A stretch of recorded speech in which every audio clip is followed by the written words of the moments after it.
16일 월요일 보석보다 귀한 가르침.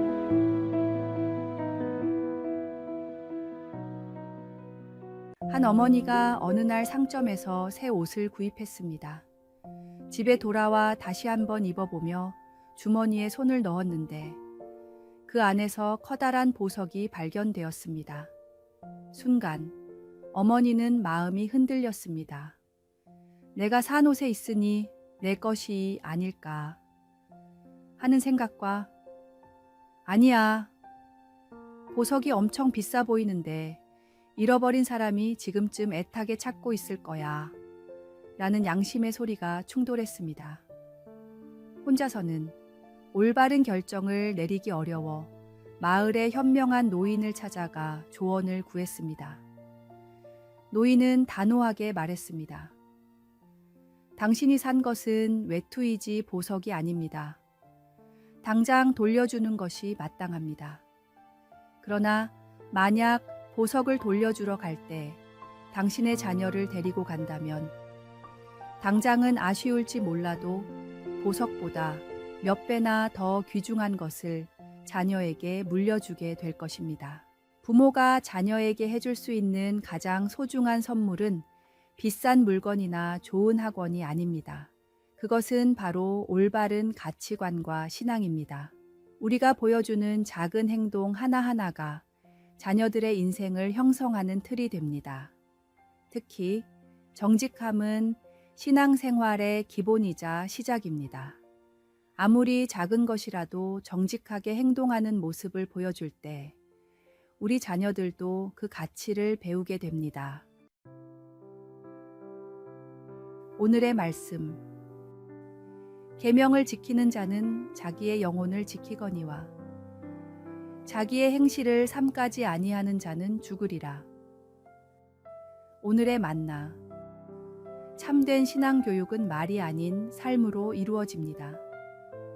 오늘 하루 자녀들에게 어떤 모습을 보여주고 있는지 돌아보고 말씀 안에서 정직하게 살아가는 모범을 보여주시기 바랍니다. 세상의 보석보다 더 빛나는 하나님의 말씀으로 가정을 채우십시오.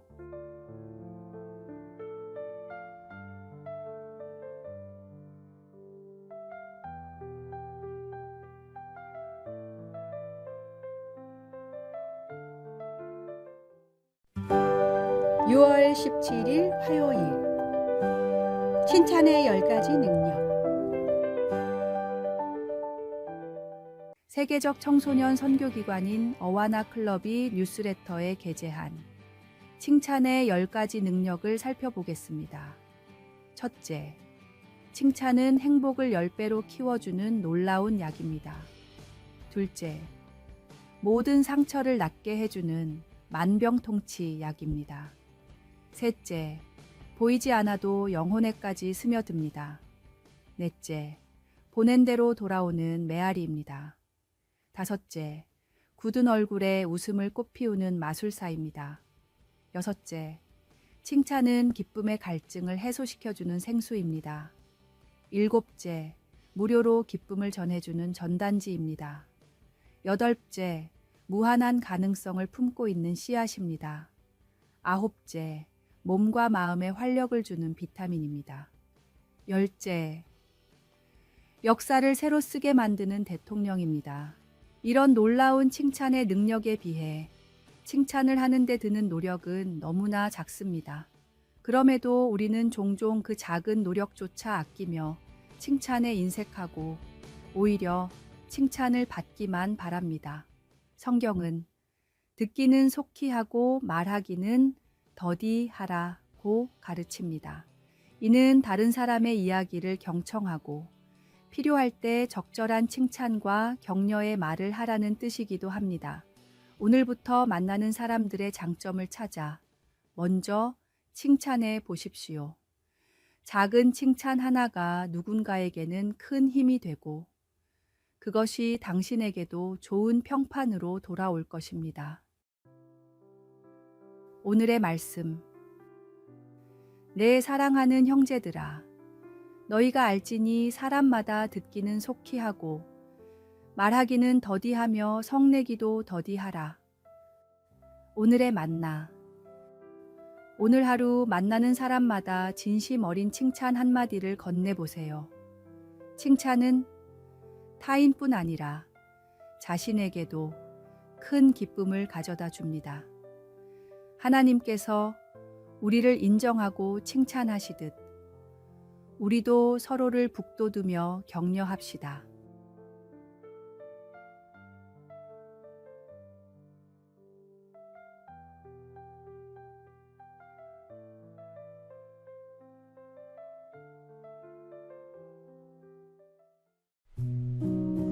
(6월 18일) 수요일 공정한 시험관.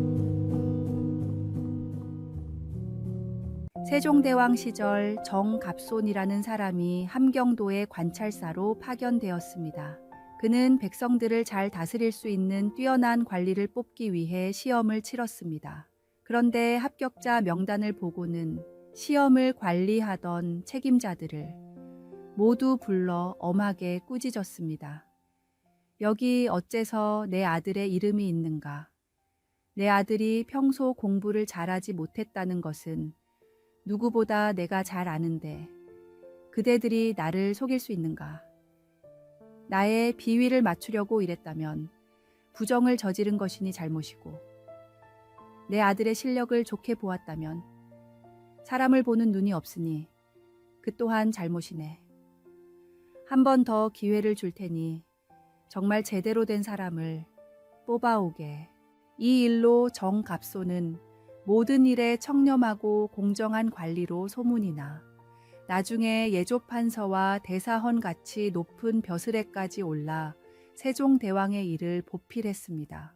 이 이야기는 우리에게 공정함의 중요성을 일깨워 줍니다. 사람은 자신과 가까운 사람들에게 편애하기 쉽습니다. 그러나 하나님은 우리에게 공의로운 판단을 요구하십니다. 특히 그리스도인들은 더욱 공정하고 정직하게 행동해야 합니다. 나보다 나를 더 잘 아시는 하나님께 모든 것을 맡기고 부르심에 언제나 순종하는 믿음의 사람이 되어야 합니다. 오늘의 말씀. 정직한 자의 성실은 자기를 인도하거니와 사악한 자의 패역은 자기를 망하게 하느니라. 오늘의 만나. 오늘 하루 동안 자신의 판단과 결정이 공정했는지 돌아보십시오. 하나님은 편애하지 않으시며 모든 일을 동등하게 사랑하십니다. 우리도 그 모범을 따라 공정하고 청렴한 삶을 살아갑시다.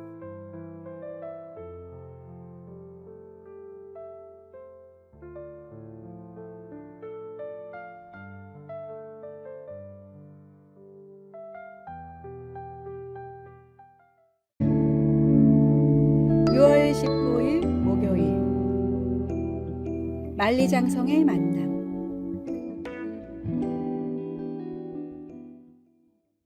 소프트뱅크의 손정혜 회장이 사업차 중국을 방문했을 때 만리장성을 구경하게 되었습니다.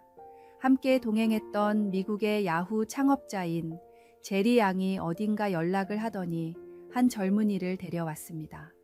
손정혜 회장은 그 젊은이를 보고 첫눈에 무언가를 느꼈고 단 6분간의 대화를 나누며 자신의 귀중한 경영 비결을 전수해 주었습니다. 당시 손정혜 회장이 운영하던 야후 재팬은 일본에서 구글이나 이베이를 물리치고 독자적인 플랫폼을 구축했는데 바로 그 성공 비결을 짧은 시간에 나눈 것입니다. 이 젊은이는 배움의 기회를 놓치지 않고 자기 사업에 적용했습니다. 그 결과 3년 만에 세계 최대 인터넷 기업인 이베이를 중국에서 앞지르는 기업이 되었고 10년 뒤에는 세계 최대 온라인 쇼핑몰로 성장했습니다. 만리장성에서 손정혜 회장을 만난 이 젊은이는 바로 알리바바의 창업자 마윈 회장이었습니다. 배움은 시간에 길고 짧음에 구애받지 않습니다. 우리의 신앙생활도 마찬가지입니다.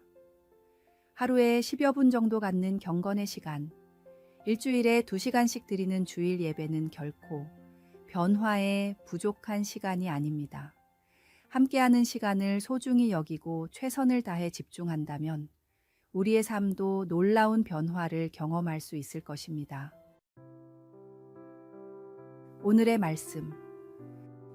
게으른 자는 마음으로 원하여도 얻지 못하나 부지런한 자의 마음은 풍족함을 얻느니라. 오늘의 만나. 귀한 만남과 배움의 기회는 언제든 찾아올 수 있습니다. 오늘 하루 주어진 모든 만남과 기회 속에서 하나님의 뜻을 발견하고 배우는 지혜를 구하십시오.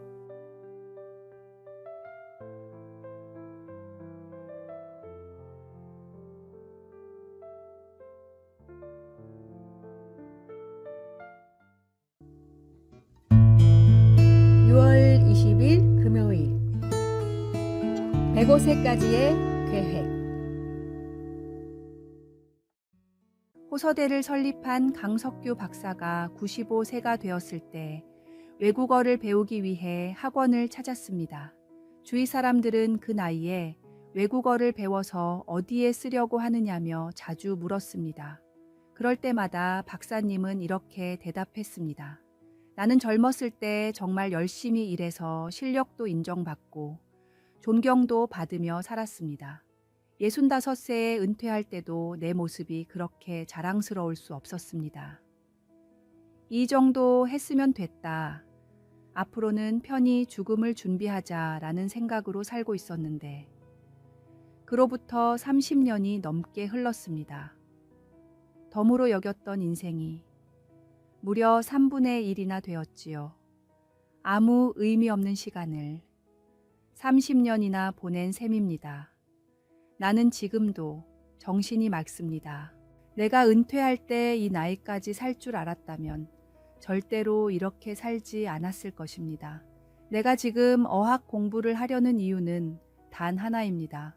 10년 뒤 105세 생일에 하고 싶은 일을 미루다가 후회하는 인생이 되지 않기 위해서입니다. 하나님께서 우리에게 허락하신 시간은 모두 소중하며 주님이 부르시는 그 순간까지 우리는 배움과 성장을 멈추지 않아야 합니다. 시편 기자는 인생이 짧으니 우리의 날을 계수하는 지혜를, 바울은 세월을 아끼라고 권면했습니다. 오늘의 말씀. 우리의 연수가 70이요 강건하면 80이라도 그 연수의 자랑은 수고와 슬픔뿐이요 신속히 가니 우리가 날아가나이다. 오늘의 만나. 하나님께서 허락하신 시간을 소중히 여기고 주어진 매 순간을 의미 있게 채워가는 지혜를 구하십시오.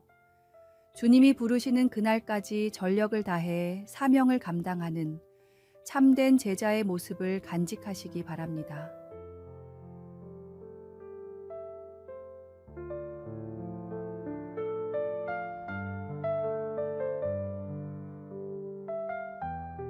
아래에 빨간색 글자 구독을 누르시어 더 많은 전도의 열매를 맺으시기를 기도합니다.